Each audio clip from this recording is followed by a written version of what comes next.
and he just flapped this. I guess he put him on an 8, which, yeah, I just really think he played this way too passively. Way too passively, and slow played what looked like a big hand at the flop. So he turns over absolute air. So your raises wouldn't have gotten any value. This guy would have mucked it, and he was just kind of bluffing it with air. But next time, definitely look for the opportunities to play your big hand to get value from. Okay, we got our next hand, Ace-King. And if you're, yeah, so Ace-King. I was going to say something and it would give away the rest of the hand. 40 cents here, that's perfect. You get a caller. And then we've got the big blind squeezing you.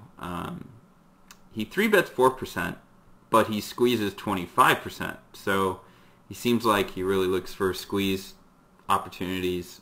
He's aware of them, and he's looking to push you around. So given this, you know, like the fact that, I mean, 3-bet 4% is fine. He probably has a decent hand. He might have aces. He might have kings. He might have ace-king. He might have ace-queen. Jacks, possibility 10s. He's squeezing with all these hands. So I do like a re-raise, or I mean, like, clearly you're not folding. A flat is okay. I like a 4-bet here to like 350. So let's see what you do.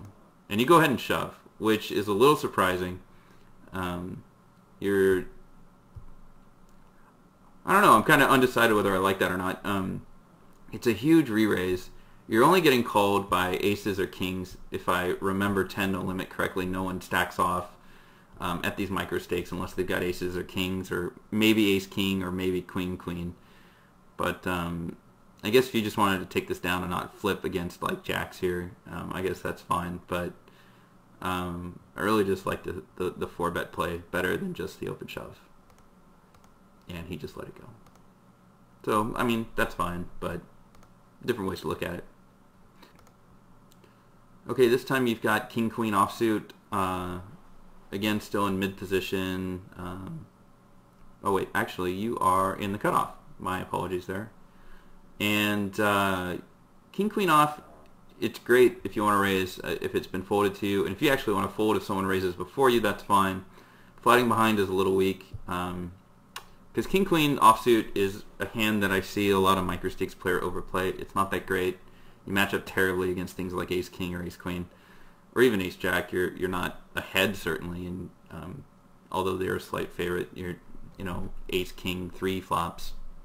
You know, it's going to be real tough for you to make a decision. So make sure you don't overplay this hand, and let's see what you do. So the 40-13 player, meaning 40 voluntarily put money into the pot, 13 the amount of times they raise pre-flop. So he's raising 13%, so he's got a decent hand, and he makes the right raise amount. And then I see a really weird 3-bet. I really, really, really dislike this. If you 3-bet the right amount, I don't know whether this was a misclick. I tend to think it was, but this min, I mean, yeah, it's just bad. You don't want to be min 3-betting unless you have some sort of read where I know that this guy will stack off against ace-ace if I min 3-bet him. If that's the case, great, but that's like 1 out of a million. So if you're going to 3-bet this guy, do it right. Like, you know, make it to $1.50 or $1.25, whatever it might be. Or just flap behind if you want to see the flop with this kind of hand. So I dislike this bet. It's the wrong bet amount, and it's the wrong hand to do it with. And he calls, which should be a little bit of a warning that he was not scared at all of your raise. So we're putting him on a decent hand here. So you flop top pair. The problem is that if he's got something like ace-king, you're crushed. So it's like, okay, good news, bad news. Good news is you're probably ahead. Bad news is you know, are you? So $1.85 in the pot, and he donk bets into you. And a donk bet, for those of you that don't know, is when, let's say, you know, like in this case, Custo was the guy who made the 3-bet. He made the last bet pre-flop, and this guy just called, and then he bets into him at the flop. It's a bad move. A lot of people tend to do it either with complete error, or a draw, or the nuts. And it's only one of those 3 things. It's never, I mean, that's, I guess that's a terrible comment, but I tend to see it more with draws and marginal hands. Occasionally you'll see it with a flop set. But, you know, by default you should be thinking, it's probably a marginal hand. So he bets into you. You've got top pair, and I would recommend raising this probably to like $1.50, $1.80. And you just pot it, which I think is you're overplaying your hand here. I don't know if you had a specific read, but I really feel like you're overplaying your hand. It's a bit of an overbet. You're getting called only by hands that beat you. I really don't see, you know, like King Jack even. I mean, King Jack might make the call, and that's the only hand you have beat that might call you or raise you. But you're basically committing him to all his chips with your raise there. And you do have top pair, which is great.